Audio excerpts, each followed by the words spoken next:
بڑی زبردست حدیث ہے جی، بڑی رکت انگیز حدیث ہے. اس کو ورڈ بائی ورڈ پڑھنے کے مزہ، میں آپ کو ورڈ بائی ورڈ پڑھ کے سناتا ہوں. معاذ ابن جبل کہتے ہیں کہ ایک روز رسول اللہ صلی اللہ علیہ وآلہ وسلم ہمیں نماز فجر پڑھانے کے لیے تشریف نہ لائے. قریب تھا کہ ہم سورج کے طلوع ہونے کا مشاہدہ کر لیتے، یعنی بالکل سورج طلوع ہونے کے قریب تھا. پھر آپ صلی اللہ علیہ وآلہ وسلم بہت تیزی سے تشریف لائے، چنانچہ نماز کے لیے اقامت کہی گئی اور نبی علیہ السلام نے بڑی مختصر سی نماز فجر پڑھائی. جب آپ صلی اللہ علیہ وآلہ وسلم نے سلام پھیرا تو بآواز بلند فرمایا، اپنی جگہوں پر ایسے ہی بیٹھے رہو. پھر آپ صلی اللہ علیہ وآلہ وسلم نے ہماری طرف متوجہ ہو کر فرمایا، میں ابھی تمہیں بتاتا ہوں کہ میں تمہیں نماز پڑھانے کے لیے کیوں نہیں آیا، یعنی میں اتنا لیٹ کیوں آیا، اس کی ریزن بتاتا ہوں. میں رات کو بیدار ہوا، وضو کیا، جس قدر مقدر میں تھا میں نے نماز پڑھی. مجھے نماز میں اونگ آنے لگی حتیٰ کہ وہ مجھ پر غالب آ گئی. تب میں نے اپنے رب کو بہترین صورت میں دیکھا، خواب کے اندر. کائنات میں ایک ہی ہستی ہے جس نے اللہ کو دیکھا ہے، وہ نبی علیہ السلام ہے، اور وہ بھی خواب میں. ہاں، جنت میں سب لوگ دیکھیں گے لائیو انشاءاللہ، جیسا کہ اس کی شان کے لائق ہے. تو کہتے ہیں میں نے اپنے رب کو بہترین صورت میں دیکھا، چنانچہ میرے رب نے مجھ سے فرمایا، محمد صلی اللہ علیہ وسلم. میں نے عرض کیا، میرے رب میں حاضر ہوں. فرمایا، فرشتے کس چیز کے بارے میں بحث و مباحثہ کر رہے ہیں؟ میں نے عرض کیا، میں نہیں جانتا. یعنی خواب میں انہوں نے دیکھا کہ فرشتے کو آپس میں گفتگو کر رہے ہیں، لیکن نبی علیہ السلام کو آواز نہیں آ رہی تھی، صرف ان کی آپس میں بحث و تکرار نظر آ رہی تھی. تو کہتے ہیں میں نے کہا، یا اللہ میں نہیں جانتا. اللہ تعالیٰ نے 3 مرتبہ ایسے ہی فرمایا.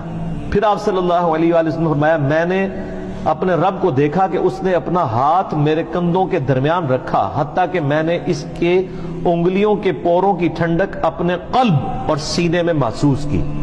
یعنی یہ ہاتھ جیسا کہ اس کی شان کے لائق ہے، دونوں شانوں کے درمیان رکھا تو میں نے اپنے سینے میں اپنے رب کے ہاتھ کی ٹھنڈک محسوس کی، اور میرے سامنے ہر چیز واضح ہو گئی اور میں نے پہچان لیا.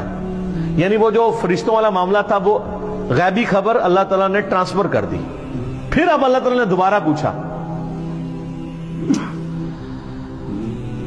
محمد، میں نے عرض کیا، میرے رب میں حاضر ہوں. فرمایا، مقرب فرشتے کس چیز کے بارے میں بحث کر رہے تھے؟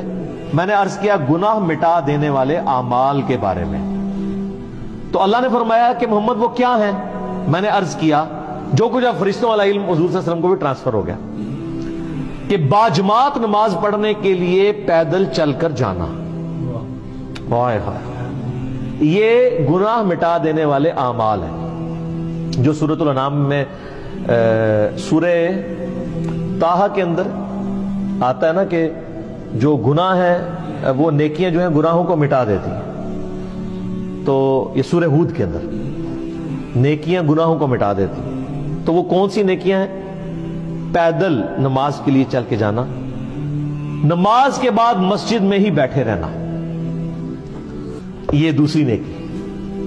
ناگواری کے باوجود اچھی طرح مکمل وضو کرنا، یعنی سردیوں میں تکلیف اٹھانی پڑتی ہے، ظاہر ہے آپ اگر صحیح کامل وضو کرتے ہیں. فرمایا، پھر وہ کس چیز کے بارے میں بحث کر رہے تھے؟ میں نے عرض کیا، درجات کے بارے میں. تو اللہ نے فرمایا، وہ کیا ہیں؟ میں نے عرض کیا، کھانا کھلانا، کسی غریب کو کھانا کھلانا، نرمی سے بات کرنا، یعنی اگر کسی کو آپ نے کچھ دینا نہیں ہے، کم از کم اسے جھڑک تو نہ دے، بلکہ نرمی سے بات کریں. اور جب لوگ سو رہے ہوں تو نماز پڑھنا، یعنی تہجد کے لیے اٹھنا. اور ایک تو ڈیٹم لیول ہے جو ہم پہ فرض ہے، وہ فجر کی نماز ہے کہ آپ نے اٹھ کے نماز پڑھنی. تو پھر اللہ تعالیٰ نے فرمایا، یہ سر وہ کلائمیکس ہے. اللہ تعالیٰ نے فرمایا، اے محمد کچھ مانگنا ہے تو مانگ لو. ہائے ہائے، اب نبی علیہ السلام نے جو اپنے رب سے مانگا ہے وہ ہے اصل میں دعا. اور اسی دعا کی وجہ سے اسی حدیث میں آتا ہے کہ نبی علیہ السلام نے فرمایا کہ تمہارے نبی کا یہ خواب سچ ہے، اس کو یاد کر لو اور لوگوں تک پہنچاؤ. کس لیے؟ کہ سبحان اللہ کہیں، اس لیے کہ جو میں نے مانگا نا وہ بھی اپنے رب سے مانگے. اور یہ دعا الحمدللہ میں نے 1994 میں یاد کر لی تھی، جب میں FSC میں تھا، 8 سے 25 سال پہلے، جب مجھے پہلی دفعہ یہ دعا پتہ چلی تھی. اللہم انی اسألک فعل الخیرات وترک المنکرات وحب المساکین وان تغفر لی وترحمنی واذا اردت فتنة فی قوم فتوفنی غیر مفتون واسألک حبک وحب من یحبک وحب عمل یقربنی الی حبک.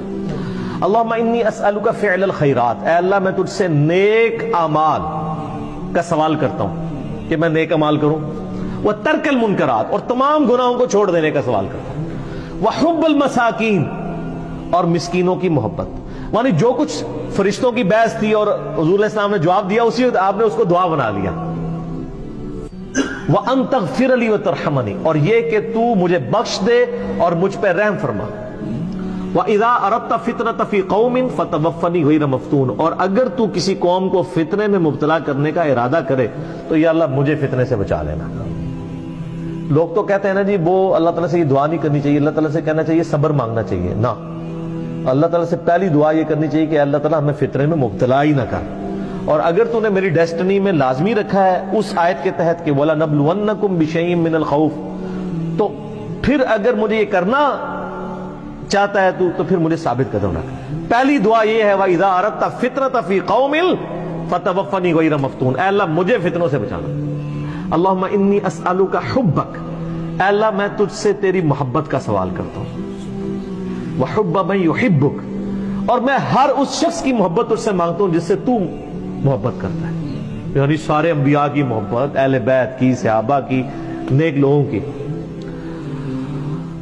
اللہم انی اسألک حبک وحب من یحبک وحب عمل یقربنی الی حبک، اور میں اللہ ہر اس عمل کی محبت تجھ سے مانگتا ہوں جو مجھے تیرا قرب عطا کر دے، یعنی میرا ہر عمل ایسا ہو کہ جو مجھے تیرے قریب کر۔